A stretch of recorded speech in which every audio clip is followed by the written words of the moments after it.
ప్రేక్షకులందరికీ నమస్కారం. ప్రభాస్ హీరోగా నటించిన భారీ యాక్షన్ చిత్రం సలార్. ఈ సినిమాకి కేజీఎఫ్ దర్శకుడు ప్రశాంత్ నీల్ దర్శకత్వం వహించారు. భారీ అంచనాల నడుమ ఈ సినిమా ప్రపంచవ్యాప్తంగా గ్రాండ్ గా రిలీజ్ అయింది. ఈ సినిమాకు ఇటు ఇండియాలోనే కాదు అటు అమెరికాలో కూడా మంచి రెస్పాన్స్ లభిస్తున్నది. దీంతో అక్కడే ప్రీమియర్ లోని 3 మిలియన్స్ గ్రాస్ ని సొంతం చేసుకున్నది సలార్. ఇప్పటికే ఇండియాలో 50 కోట్ల మార్కును అందుకోగా ఓవర్సీస్ లో కలెక్షన్స్ తో కలిపి 80 కోట్ల మార్కుని అందుకుంది. నైజాంలో సీడెడ్ లో ఆంధ్రాలో అన్ని చోట్ల మంచి రెస్పాన్స్ లభిస్తున్నది సలార్ సినిమాకి. తెలుగులో 35 కోట్ల గ్రాస్ ను కలెక్ట్ చేసింది సలార్ మూవీ. దేశవ్యాప్తంగా 150 కోట్ల గ్రాస్ ను కూడా ఈజీగా అందుకోబోతున్నట్లు టాక్ వినిపిస్తున్నది. పెద్ద సినిమాలకు 1 వీక్ పాటు టికెట్లు రేట్లు పెంచడానికి ప్రభుత్వం అనుమతించింది. అందులో భాగంగా ఈ సినిమాకు కూడా పెంచారు. తెలంగాణ ప్రభుత్వం సింగిల్ స్క్రీన్లకు 65 రూపాయలు చొప్పున మల్టీప్లెక్స్ లకు 100 రూపాయలు పెంచడం జరిగింది.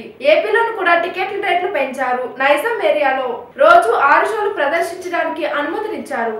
అంతేకాకుండా కొన్ని థియేటర్స్ లో తెల్లవారుజామున 1 నుంచి ఈ సినిమాను ప్రదర్శించడం జరిగింది. ఈ సినిమా కలెక్షన్లు పెంచేసింది వరల్డ్ వైడ్ గా. ఒక్క రోజులోనే 347 కోట్ల షేర్ ని 650 కోట్ల గ్రాస్ ని అందుకొని బ్రేక్ ఈవెన్ అయ్యింది. ఈ చిత్రానికి సంబంధించిన డిజిటల్ రైట్స్ ను ప్రస్తుత సంస్థ నెట్ఫ్లిక్స్ సొంతం చేసుకున్నది. శాటిలైట్ హక్కులు భారీ మొత్తాన్ని చెల్లించి స్టార్మా కొనుగోలు చేసుకున్నది. ఈ ఏడాదిలో విజయ్, షారుఖ్ ఖాన్, రణబీర్ కపూర్ నటించిన సినిమాలన్నీ భారీ కలెక్షన్లు రాబట్టాయి.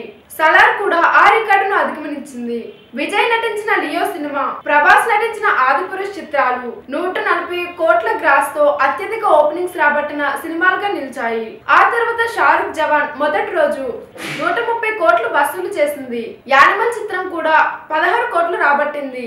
ఇప్పుడు సలార్ వాటినన్నింటినీ అధిగమించేసింది. అంతేకాకుండా ప్రభాస్ కెరియర్ లోనే హైయెస్ట్ గ్రాస్ వసూలు చేసిన మొదటి రోజు సినిమా సలార్. చూసారు కదా, ఈ వీడియో నచ్చితే లైక్ చేయండి, షేర్ చేయండి. మరిన్ని వీడియోస్ కోసం TFCC లైవ్ ఛానల్ ని సబ్స్క్రైబ్ చేసుకోండి. నేను మీ మానస యాంకర్.